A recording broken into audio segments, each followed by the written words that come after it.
Hello বন্ধুরা, কিন্নর স্মৃতি ভ্রমণের পঞ্চদশ পর্বের অভিজ্ঞতার কথা আজ তোমাদের সাথে শেয়ার করব। আগের পর্বে আমি হিমালয়ের অজন্তা টাবো, গিউমমি ও গিউ মনাস্ট্রির ভিডিও শেয়ার করেছিলাম। এই পর্বে আমি গিউ থেকে নাকো যাব। নাকোর লেক ও মনাস্ট্রি সহ নাকো গ্রাম তোমাদের ঘুরে দেখাবো।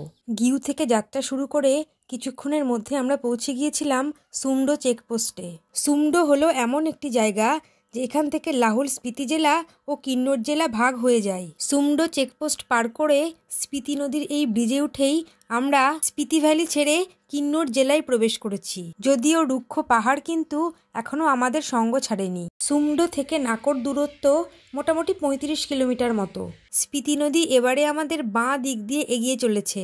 রুক্ষ পাহাড়ের বুক চিরে পাহাড়ের গা বেয়ে আমাদের গাড়িগুলি এগিয়ে চলেছে নাকো গ্রামের দিকে। যেহেতু আমরা এখন NH 505-এর উপর দিয়ে চলেছি, তাই রাস্তার কন্ডিশন তোমরা নিজেরাই দেখে নাও।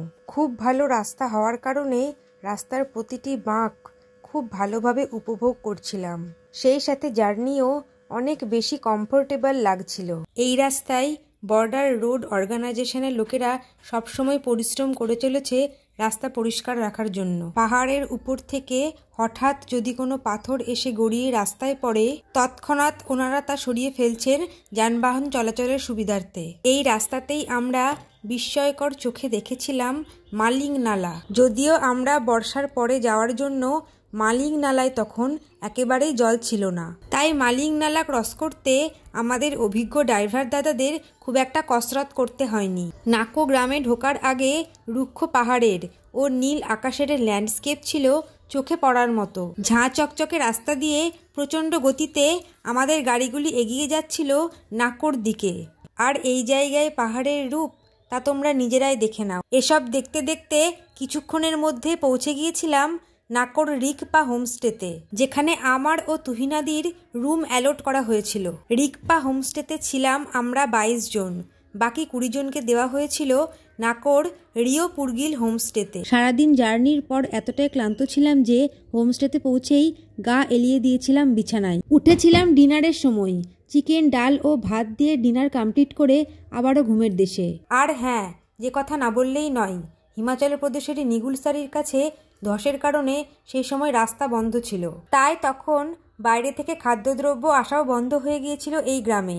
রিকপা হোমস্টের মালিক প্রায় 18 কিলোমিটার দূর থেকে আমাদের জন্য চিকেন এনেছিলেন। সকালে ঘুম থেকে উঠে একাই বেরিয়ে পড়েছি নাকো গ্রাম ঘুরে দেখবার জন্য। এই হলো নাকোর হাই স্কুল আর পাশেরটি প্রাইমারি স্কুল। নাকো প্রাইমারি স্কুল ও নাকো হাই স্কুল একদমই পাশাপাশি। দুটি স্কুল দেখে এগিয়ে গিয়ে দূরে পাহাড়ের ওপর দেখতে পেলাম নাকো মনাস্ট্রি ও 3টি চোরথেন।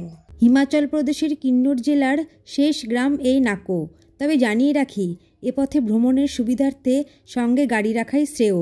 খুব জমজমাট জনপদ না হওয়ার কারণে দোকানপাট খুব বেশি নেই, তবে নিত্য প্রয়োজনীয় জিনিস পেয়ে যাবে। ফিরে এলাম হোমস্টেতে ব্রেকফাস্ট করবার জন্য, কারণ আজকেই আমরা বেরিয়ে যাব রেকংপিও হয়ে কল্পার উদ্দেশ্যে। তবে যাওয়ার আগে অবশ্যই নাকো লেক ও নাকো মনাস্ট্রি দেখে নেব। এটি হলো রিকপা হোমস্টের ডাইনিং এরিয়া আর এটি হলো কিচেন। এনাদের রান্না ছিল খুব টেস্টি, একদম ঘরোয়া। রুটি, আলু পেঁপের তরকারি ও ডিম সেদ্ধ দিয়ে ব্রেকফাস্ট কমপ্লিট করেছিলাম। এবারে চলো রিকপা হোমস্টেতে আমাদের রুম তোমাদের দেখিয়ে দিই। গতকাল খুব ক্লান্ত থাকার কারণে ভিডিও করতে পারিনি। সিঁড়ি দিয়ে উঠে দোতলার এই জায়গা দিয়ে বেরিয়ে এসেই আমাদের ব্যালকানি, আর ব্যালকানি থেকে চারদিকের ভিউ ছিল কিছুটা এই রকম। সামনেই চাষের জমি। বৃষ্টিচ্ছায় অঞ্চল হওয়ার জন্য এখানে বৃষ্টিপাত হয় না।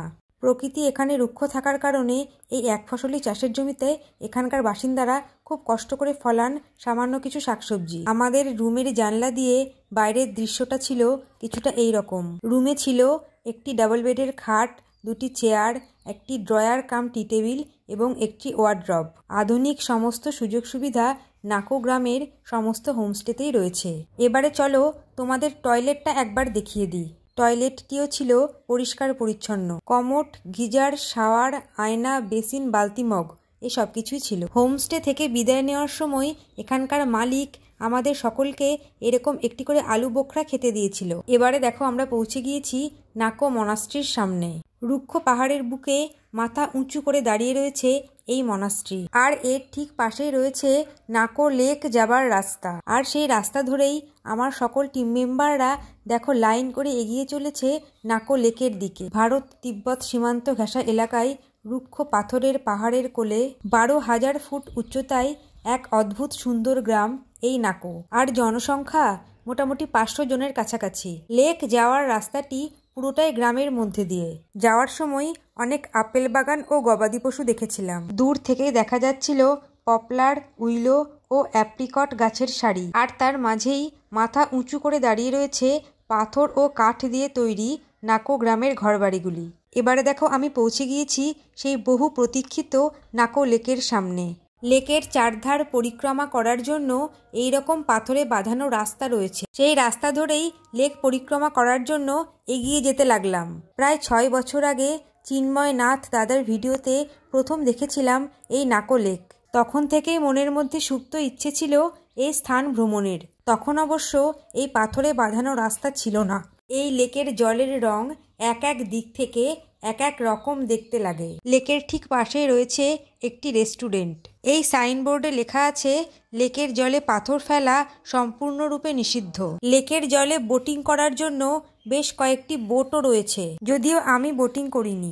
আকাশের রং অনুযায়ী এই লেক তার বর্ণ ধারণ করে, কোথাও বা নীল, কোথাও বা পান্না সবুজ। হাঁটতে হাঁটতে যদি হাঁপিয়ে যাও তবে এই জায়গাগুলিতে বসে কিছুক্ষণ জিরিয়ে নিতে পারবে। বছরের বেশিরভাগ সময়েই বরফের শাসন চলে এই গ্রামে। তার মধ্যেই অনেক কষ্ট করে জীবিকা নির্বাহ করতে হয় এখানকার বাসিন্দাদের। এবারে দেখো আমার লেক পরিক্রমা প্রায় শেষের দিকে।